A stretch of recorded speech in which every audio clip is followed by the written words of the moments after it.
여러분의 목사님을 감사하십니까? 인터넷에서 폴 워셔 목사님의 사역을 배우는 사람 중 일부는 자신의 교회 목사님에게서 실정을 느끼는 때도 있는 것 같습니다. 자신의 목사님은 지역 교회에서 항상 같은 회중들을 대상으로 설교하고, 그래서 순회 설교자와 달리 지역교회 목회자는 설교를 매번 새로운 내용으로 해야 됩니다. 또 성경 한 권을 정해서 강해 설교를 하다 보니 듣는 회중들 입장에서 좀 지루해 할 수 있습니다. 그러다가 성도들은 폴 워셔 목사님의 설교를 접하면 목사님처럼 여러 지역을 순회해 다니며 열정적으로 설교를 하는 그러한 모습을 원하는 것 같습니다. 결과적으로 그분들은 자신의 지역교회 목사님이 폴 워셔 목사님과 똑같기를 바라는 것입니다. 목사님은 그러한 생각을 하는 젊은이들에게 어떠한 조언을 해줄 수 있습니까? 폴 워셔 목사님의 답변입니다.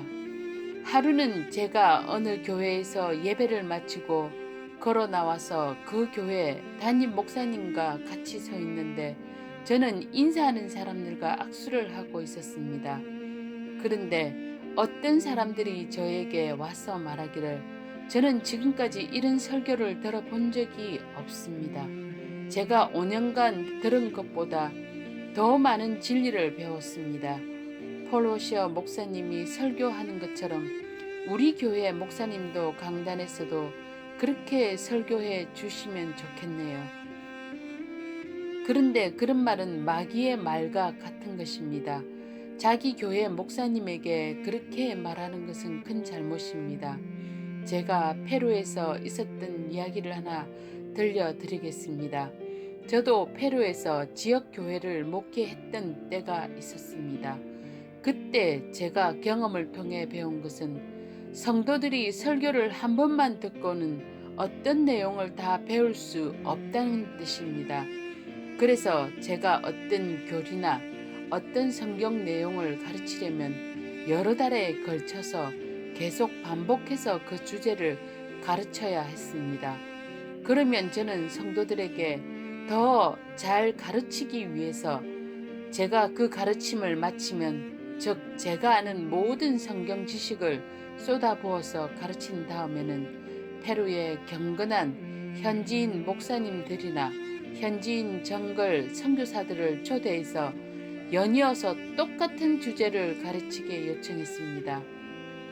저는 다른 설교자들이 그 교회에 큰 축복이 될 거라고 믿었고, 그분들이 와서 제가 가르치던 것과 같은 주제를 가지고 저를 이어서 연속해서 계속 설교해 주기를 부탁했습니다. 그런데 예배가 끝나고 제가 교회 앞 마당에 서서 교인들과 악수를 하고 인사를 하는 중에 교인들이 그 초청 설교자와 악수하며 이렇게 말하는 것을 들었습니다. 저희는 인생에서 이러한 진리는 선교사님에게서 처음 들어봅니다. 전에 제가 들었던 것과 똑같은 말을 이제는 그 현지인 설교자에게도 똑같이 하고 있었습니다. 여러분들은 이제 느끼시겠죠? 이게 저를 포함한 이곳저곳을 방문해서 설교하는 순회 사역자의 특징입니다. 우리는 똑같은 내용을 매번 설교해도 듣는 회중들이 늘 바뀌고 새로우니까 그들은 순회 설교자들을 좋아하고 매력적으로 보는 면이 있는 것입니다. 그리고 한 가지 더 말씀드리면, 제가 작년에 엘라바마의 작은 교회에서 3개월 동안 설교 사역을 해주기를 부탁받은 적이 있었습니다. 그래서 저는 흔쾌히 승낙했습니다. 3개월 동안 임시 목회를 하는 것이었습니다. 그리고 수많은 젊은이가 제가 설교한다는 소식을 듣고 그 교회에 찾아왔습니다. 그리고 한 2주 정도 지났을까요? 그들은 교회 지도자들을 찾아가서 이렇게 질문했습니다. 폴 목사님이 자신의 사역 방식을 바꿨나요? 아니면 타협을 하신 건가요? 그분에게 무슨 일이 생겼나요? 그 교회 담임 목사는 청년들에게 여러분이 왜 그런 질문을 하는지 물었습니다. 사실 그 담임 목사는 제 친한 친구였습니다. 청년들은 말했습니다. 폴 목사님의 설교가 많이 달라졌습니다.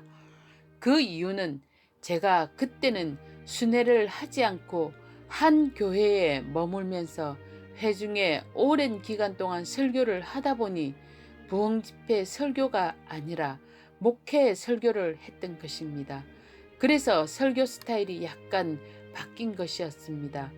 그건 길게 내다보면서 여유 있게 양떼를 먹이는 방식이었습니다. 그런데 저는 지역교회 목사님들에게 충고하고 싶습니다. 성경 한 권을 선택해서 계속 연속해서 강해 설교를 하시는데 만약 회중이 설교를 듣고서 계속 지루해 한다면 그건 올바른 강해 설교가 아닙니다.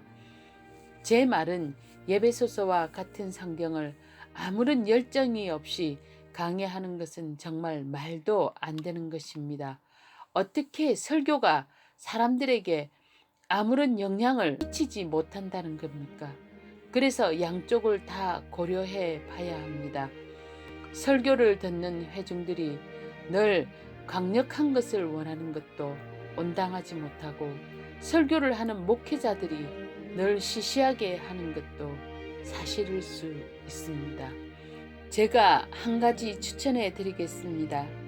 오래전에 웨런 웨스비가 거인들과의 동행이라는 책을 썼는데 그 책을 읽어보면 한두 페이지 정도 되는 짧은 이야기들이 계속 나오는데 지난 세월 매 시대마다 하나님께 쓰임받는 남녀 성도들의 이야기들입니다.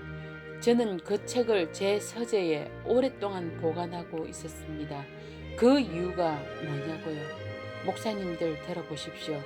제가 기도를 원하지 않게 될 때, 기도를 할 동기가 전혀 없을 때 그 거인들과의 동행, 책을 집어들고 읽어 내려갑니다. 인도의 기도하는 하이드나 데이비드 브레이너드 같은 분들의 이야기들, 그렇게 그 책을 계속 읽다 보면 저는 기도할 동기를 얻을 수 있습니다. 아니면 어느 월요일에 다음 주 할 설교를 준비해야 하는데 게을러지고 동기부여가 안 되면 그 책을 다시 꺼내서 알렉산드 맥라렌 이야기를 읽습니다. 그분은 한 편의 설교를 준비하는데 60시간을 쏟아 부었던 분입니다. 그러면 저는 다시 성경 연구를 시작할 동기를 부여받게 됩니다. 많은 사람들이 자기 목사님의 설교를 거론하는 것은 그 말하는 자기가 잘못된 사람이기 때문입니다. 그러면서도 그들의 말이 일면 옳은 면도 있습니다. 미성숙한 사람도 가끔은 옳은 말을 할 때가 있습니다. 즉, 자기 목사님이 회중들에게 가르칠 설교 준비에 충분한 시간을 쓰지 않는다는 그들의 지적은 일면 옳습니다. 오랜 시간을 설교 준비하는 끝에 거기서 얻는 진리와 통찰력으로, 즉 하나님께 받는 말씀으로 성도들을 흡족히 먹일 수 있거든요. 또 다른 질문입니다. 요즘 많은 사람들이 잘못된 생각을 하는 것 같은데 어떤 큰 집회가 열려서 여러 유명한 목사님들이 여러 모여서 여러 설교를 하는데 어떤 한 목사님이 그 집회의 강사로 초대받지 못하면 그 목사님은 별 볼 일이 없다는 생각을 하는 것 같습니다. 하지만 대중적 인지도도 낮고 유명하지도 않지만 충성되게 자기 목회를 감당하고 있는 신실하신 지역교회 목회자들이 많거든요. 그런 분들에게 신자들이 마땅한 감사와 존경을 표하지 않고 있는 것을 볼 때 폴 워셔 목사님은 이러한 요즘 신자들의 생각이 어떤 피해를 준다고 생각하십니까? 폴 워셔 목사님의 말씀입니다. 저희는 지금 영웅이나 유명인 소위 셀럽들을 존경하는 문화 속에서 이제껏 자라왔습니다. 아마 소수의 사람들만 노출하는 언론이나 방송의 영향 때문이겠습니다. 그래서 그들이 정녕 존경받을 만한지 어떤지 묻지도 않고 그저 오늘날 우리 사회 공동체가 그런 사람이 좋게 보이니까 대중들은 영웅들이나 유명인들을 무조건 따르는 경향이 있습니다. 제가 정말 우려하는 것 중 하나는 개혁주의 진영이든지 어디든지 유명인들의 무리가 존재한다는 것입니다.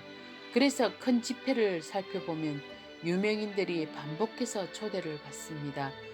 저도 지금 여러 이름이 떠오르는데 저는 사실 그분들의 신발을 들고 시중들 자격도 없습니다만 그분들은 존경받아 마땅합니다.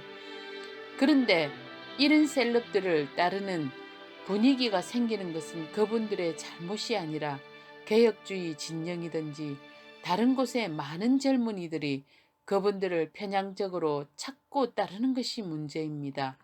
그리고 많은 경우를 볼 때 사람들은 책을 많이 쓴 사람이나 큰 집회에서 설교를 하는 목사를 찾으면서도 자신들에게 말씀을 먹여주고 기도해주고 자기가 아플 때 병원에 찾아오는 그분들, 즉 지역교회 목회자들은 존경하지 않고 있습니다. 여러분, 우리는 이걸 알아야 합니다. 우리는 단지 예수님이 다시 오실 때까지 기다려야 합니다. 그리고 주님이 다시 오실 바로 그날에 우리는 매우 놀랄 것입니다. 정말 크게요. 주님이 인정해 주실 종은 대중의 인정과 크게 다를 수 있기 때문입니다. 여러분, 집회에서 설교하는 것은 어려운 일이 아닙니다. 어쩌다가 사람들이 설교자를 싫어할 때도 있긴 하겠지만 집회에서 설교하는 것은 정말로 크게 어려운 일은 아닙니다. 왜냐고요? 한 목사님이 어떤 집회에 초대받았다고 합시다. 모든 사람이 그 목사님의 설교를 듣기를 기대하고 있습니다. 벌써 분위기가 고조되어 있습니다. 작은 지역 교회에 예배하는 분위기 자체가 아주 다릅니다. 거기서 설교하는 것은 어려운 일이 아닙니다. 그러나 그것이 그 목회자의 경건함은 아닙니다. 큰 집회에서 설교, 초빙 받는 분들 가운데 정말 경건한 분도 계시겠지만 그런데 진짜 경건함은 큰 집회에서 설교를 하는 데서 나오는 그 아니라 정말 남들 안 보는 가정이나 사적인 장소에서 하나님과 개인적 엄밀한 교제와 시간을 보내고 그 말씀에 순종하는 데서 나옵니다. 또 진정한 목회자의 경건함은 지역교회에서 그 양떼들을 위해서 신실하게 기도하고 사역하는 목회자들에게 정명되는 것입니다. 대개의 경우 그것은 감춰져 있고 대중에게 인정받지 못합니다.